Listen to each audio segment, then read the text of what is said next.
Bonjour à tous et à tous et bienvenue dans cette nouvelle vidéo conseil concernant les framboisiers. Donc tout d'abord au niveau du choix de votre framboisier, il y a deux grandes familles qui existent, deux grands types de framboisiers, c'est un petit peu comme les fraisiers. On a les remontants et les précoces. Donc les précoces qui eux sont non remontants, mais je préfère les qualifier de précoces puisqu'on annonce les avantages plutôt que les inconvénients, c'est toujours mieux. Donc en fait les précoces, comme leur nom l'indique, ils vont donner en premier et ils vont donner surtout en abondance. Donc ils vont donner moins longtemps sur la saison mais assez tôt et beaucoup à la fois. Les remontants, eux, vont remonter en fleurs plusieurs fois, donc ils vont donner tout au long de la saison. Par contre, ils vont donner un petit peu par petit peu. Ils ne vont pas donner en abondance à la fois, comme le cas du non remontant, qui est précoce. Donc le grand avantage qu'on peut avoir avec les framboisiers, c'est justement de mixer les variétés précoces et variétés remontantes pour en avoir beaucoup toute la saison. Au niveau des goûts et des couleurs, bon ça forcément il y a une grande diversité, chacun ses goûts. Il y a des acides, des sucrés, des petites, des grosses, il y en a des jaunes, il y en a des noirs, il y a un petit peu de tout en framboise et c'est vraiment très diversifié parce que rien que sur le calibre on passe de très petit à très gros et ben, la couleur on va de quasiment blanc jusqu'à noir en passant par le rose qui est la plus courante bien évidemment, rose-rouge. Au niveau de l'entretien là par contre, enfin déjà d'exposition, le framboisier va donner beaucoup de fruits s'il est au soleil mais va demander beaucoup d'entretien, donc notamment beaucoup d'arrosage parce qu'il aime bien la fraîcheur. A l'inverse, si on le met à l'ombre, il va demander un petit peu moins d'eau et il va mieux pousser en feuillage, par contre il donnera moins de fruits. Donc à vous de trouver l'emplacement qui lui conviendra pour permettre d'avoir assez de fruits sans souffrir puisqu'il préfère les sols frais. Donc un sol frais ça ne veut pas dire forcément humide mais ça veut dire un sol qui ne va pas dessécher trop vite en été.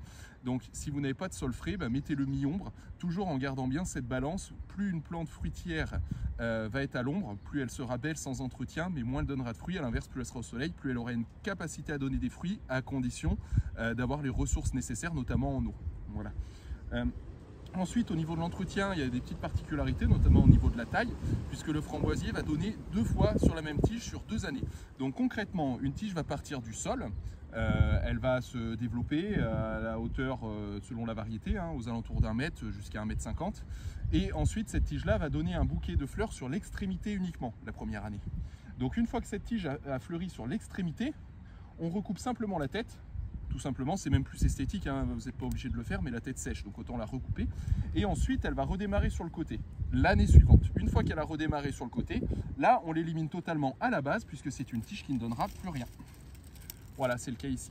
Donc en fait, il faut simplement reconnaître les tiges de l'année et les tiges de l'année précédente, puisque celles de l'année vont donner un seul bouquet de fruits, celles de l'année précédente vont donner une dizaine de bouquets de fruits, donc bien plus. Donc l'intérêt, c'est de garder les deux sur le même pied. On garde les 2 générations de branches sur le même pied. Un pied de framboisier, c'est assez invasif, donc il faut le limiter.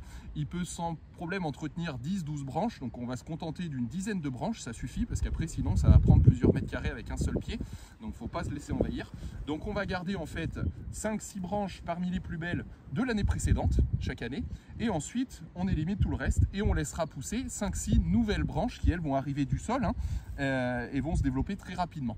Donc comme ça, avec cette cadence d'avoir moitié de la génération précédente et moitié de nouvelle génération, vous avez des beaux fruits en permanence et vous avez une plante qui ne s'use pas. Vous pouvez garder une vingtaine, une trentaine de branches si vous voulez, mais à ce moment-là, ce sera au détriment de la qualité du fruit. Les fruits seront plus petits, un peu moins goûtus, parce que forcément, ils auront moins de ressources.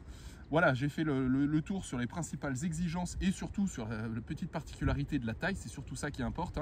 Vraiment reconnaître les branches de première génération et de deuxième génération et garder un petit peu de chacune de ces branches. C'est le secret pour avoir une bonne longévité sur votre plant et surtout une bonne récolte toute la saison.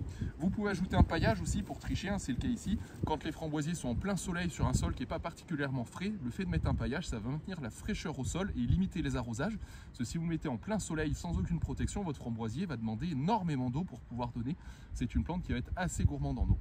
Au niveau de la période de plantation, comme pour la plupart des fruitiers, c'est surtout sur l'automne-hiver qu'on peut les transplanter, donc grossièrement à partir d'octobre, novembre et jusqu'au mois de mars, voire avril éventuellement. Et puis ensuite, comme je le disais, c'est une plante assez envahissante, donc il faut faire attention, il faut avoir un bon emplacement déjà.